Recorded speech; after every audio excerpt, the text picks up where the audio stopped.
As we head into the holiday season, I've got a sweet treat that you can make at home to add as a special touch to your cookie and candy baskets.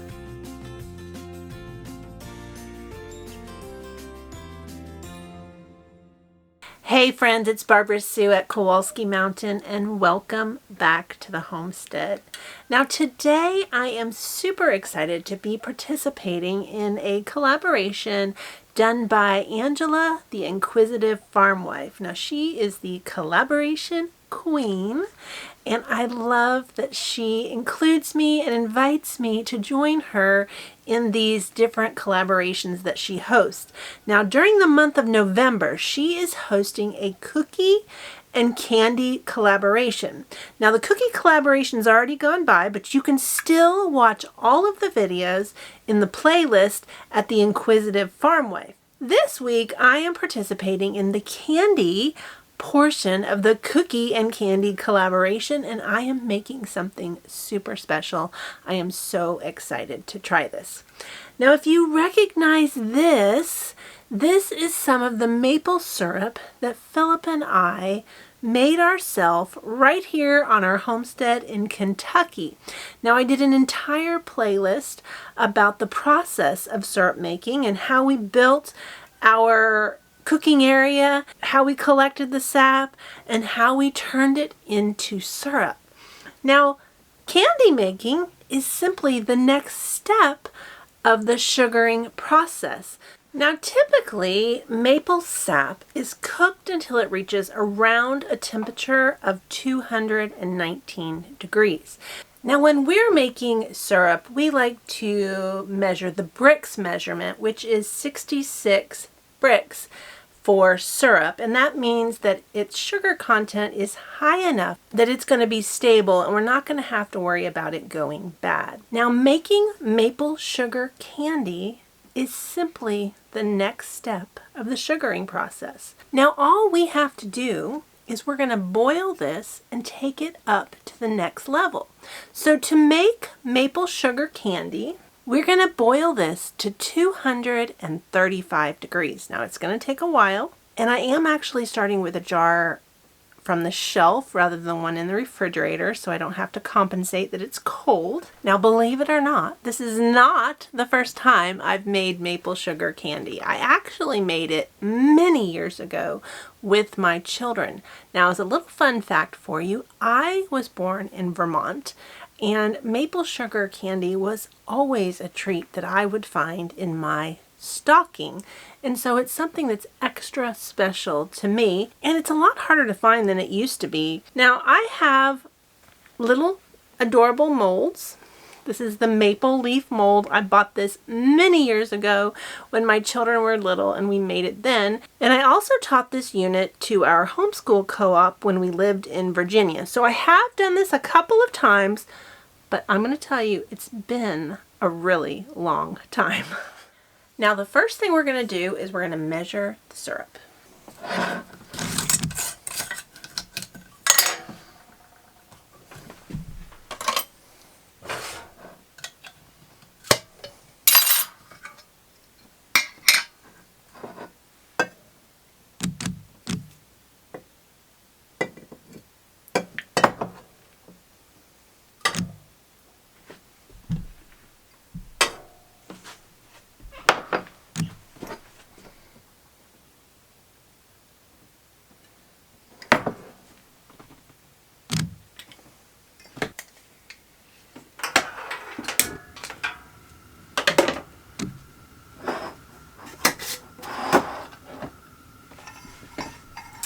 Now I don't want to let any of this go to waste.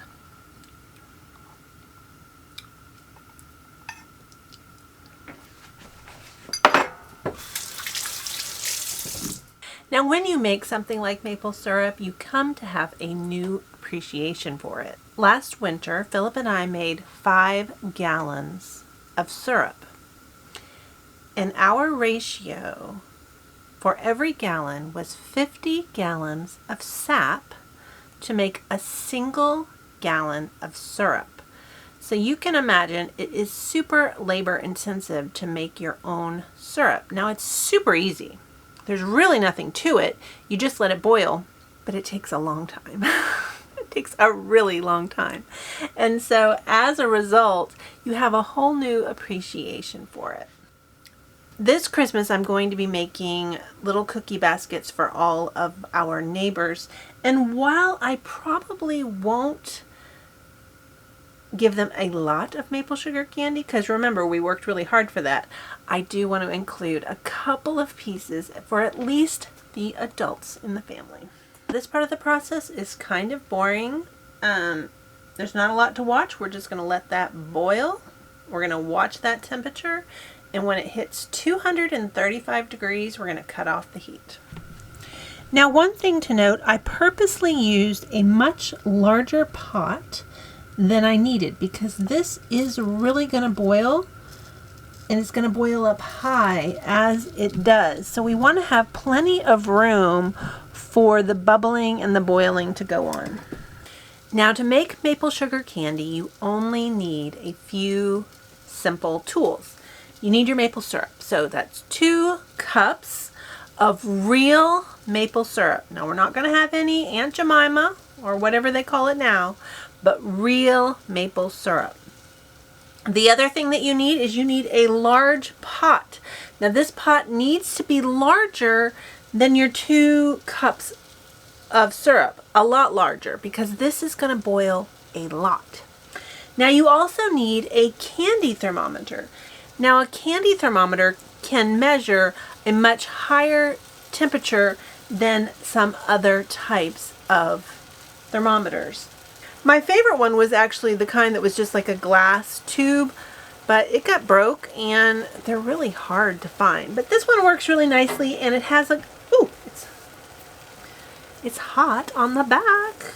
Don't touch the back. A little customer, a little, oh.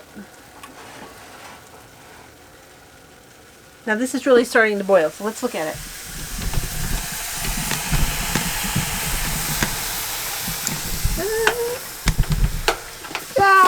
No.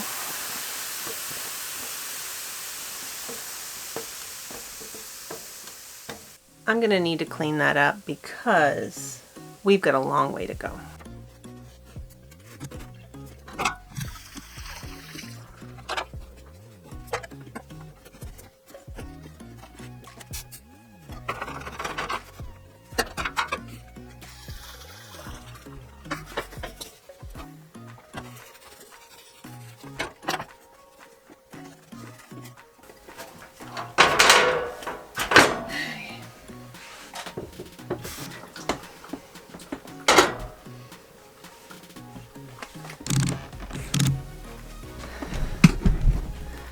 Alright, I'm going to add some more syrup since I boiled over. I don't think I lost very much.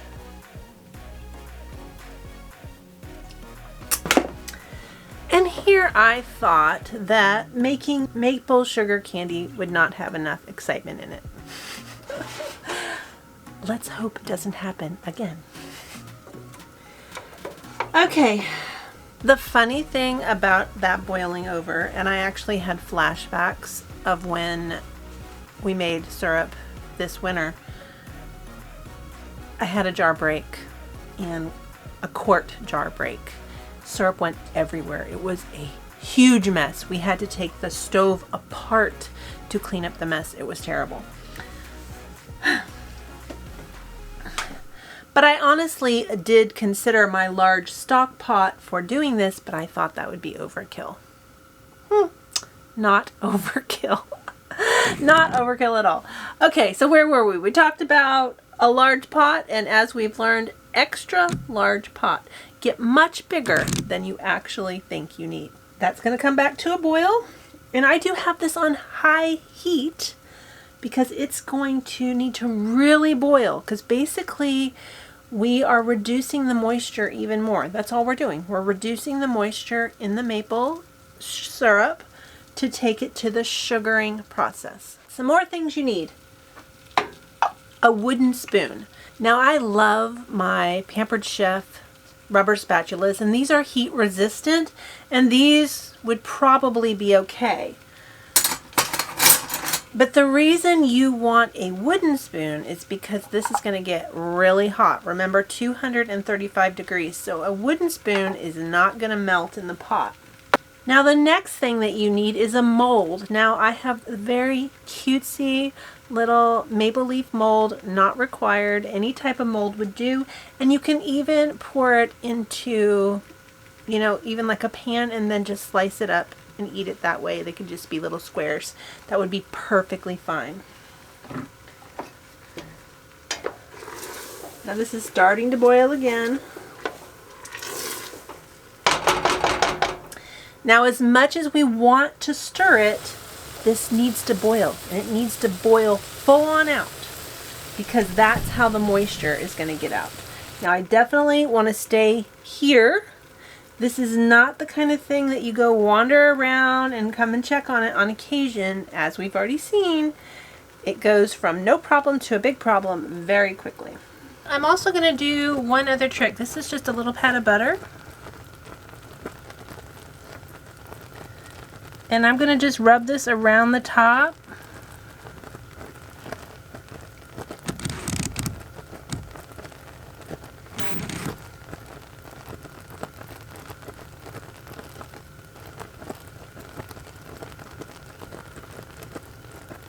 That can stop the boil, so that's why I just did it around the top. Now remember, there's only 2 cups of syrup in there, so you can see how fast that goes up. What's our temperature?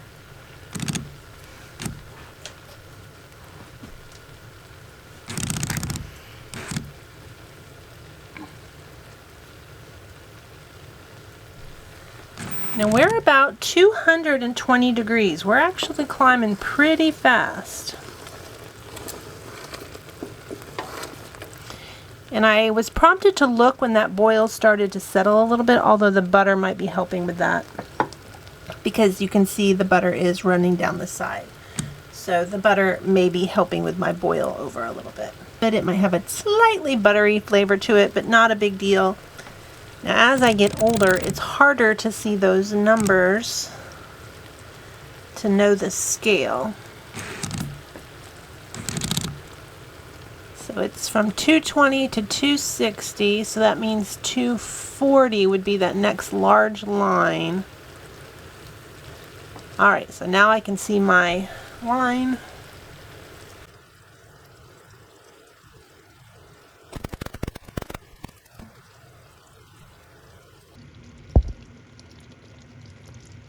Now you can see we're just about there. We're at kind of a funny angle.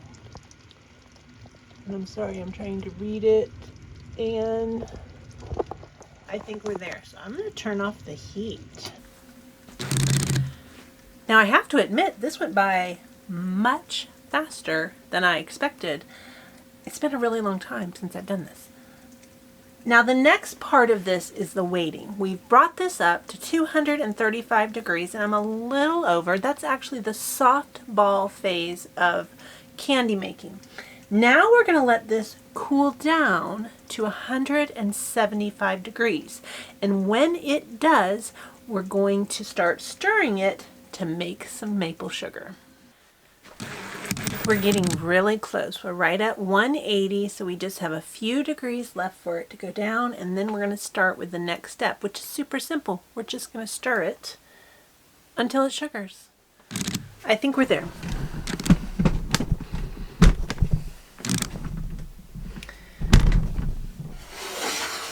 So I'm going to take this out.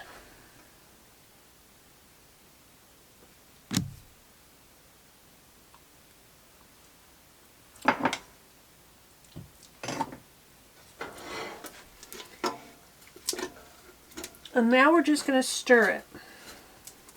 Now this would have been a really good video to do a 2-camera setup on.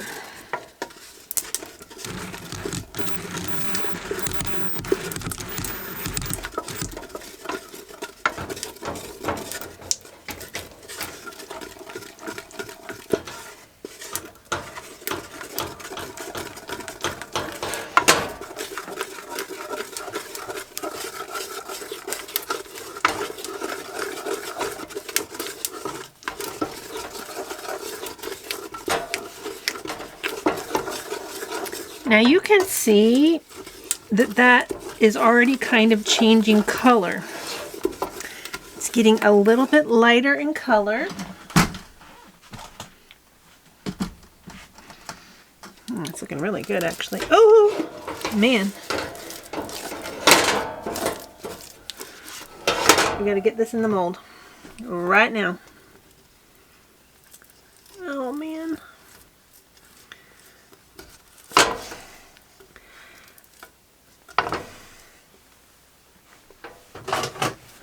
I turned to look at the camera, and before I knew it, it was sugar.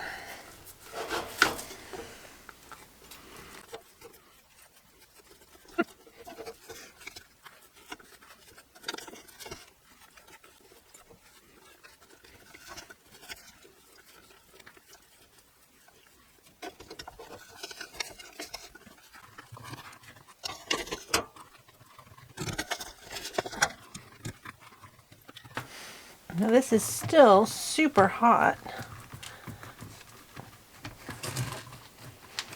Now I'm using my finger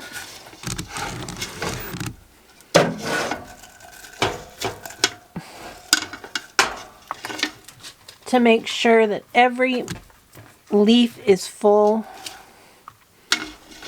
Yeah, this is disappointing.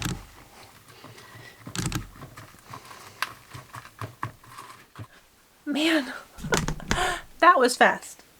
Much faster than I remember.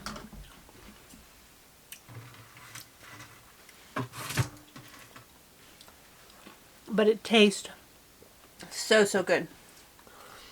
Now we're going to let that set. Now, you might be worried about this. Now, even though I didn't get this out of my pot, and it's all kind of caked in there, this is not lost. This is maple sugar. This is perfect for putting on my cream of wheat in the morning. I can put it in my coffee.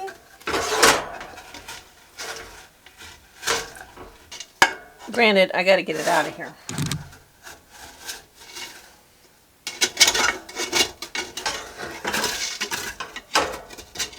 Now, all of this maple sugar is actually something that we're really excited about. So here on our homestead, our goal is to be as self-sufficient as we possibly can.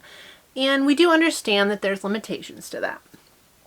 But we try to do as much as we can. Being able to make our own sugar here on our farm is a really nice advantage. Now, my husband likes to be prepared for anything, and this is just one more thing that we can have here on our farm that we can produce.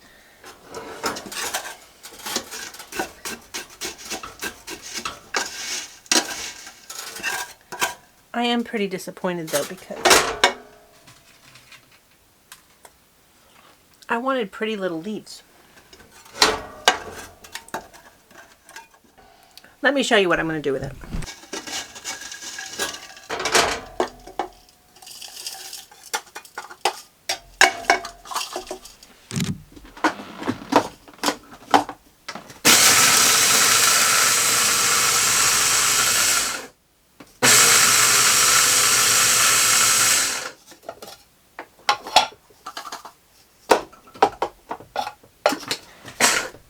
Oh my goodness, that smells so good.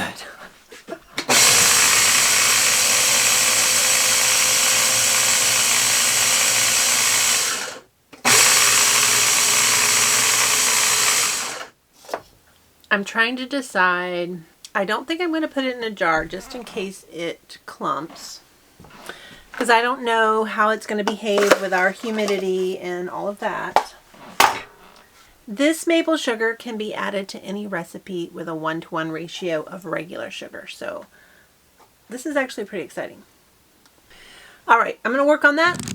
We'll be back when I unmold my leaves and we'll see if they come out. Now, the really nice thing about working with maple syrup is it cleans up super easy. Hot water cleans up really nicely. I want to try to unmold these.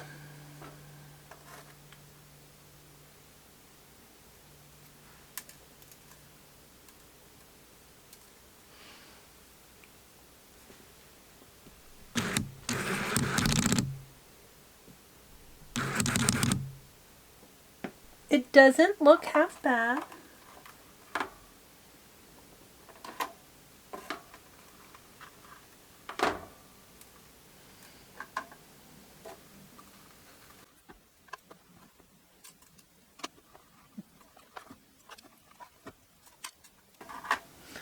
I'm not sure my neighbors are going to get these first ones,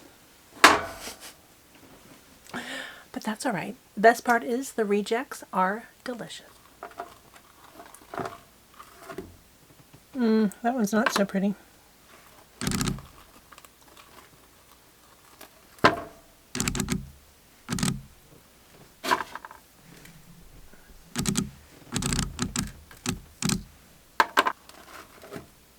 Here's a nice one.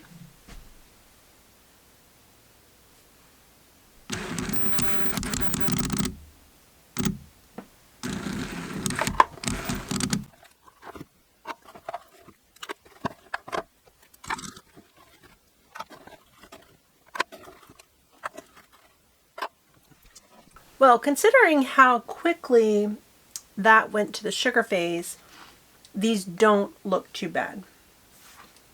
Except for this one, which that just means I get to eat it.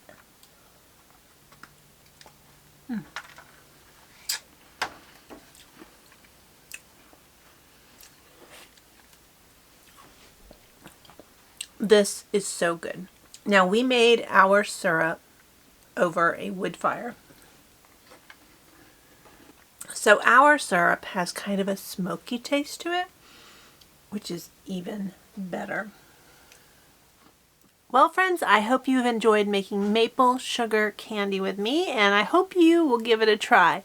Now, I'd like to thank Angela, the inquisitive farm wife, for having me as a part of her collaboration, and be sure to check out the playlist below to see all the cookies and candies that you have missed and get some ideas on how to make your cookie and candy baskets extra special for 2025. Well, friends, as always, I really appreciate you watching. If you haven't hit that subscribe button yet, hit that button. I'd love you to be a part of the Kowalski Mountain family. Thanks so much. See you next time.